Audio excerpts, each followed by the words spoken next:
नमस्कार नागपूर.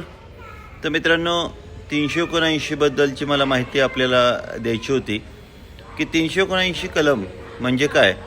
तर परजुरीचं सेक्शन आहे. कोर्टाला खोटी माहिती देणं आणि आदेश स्वतःच्या फायद्यामध्ये करून घ्यायचा प्रयत्न करणं. यावेळेस आपण 379चा अर्ज पती किंवा पत्नीविरुद्ध करता.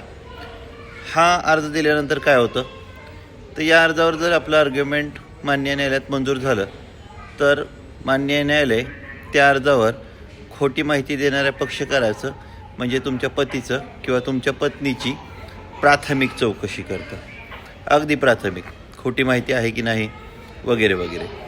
आणि त्या प्राथमिक चौकशीमधून मान्य न्यायालय ज्या व्यक्तीने खोटी माहिती मान्य न्यायालयात दिली त्या व्यक्तीवर FIR दाखल करू शकतं. त्यामुळे तुमच्याकडे केसमध्ये जिंकण्यासारखं काय नसेल तर खोटी माहिती दिली का हे नक्की तपासून पहा.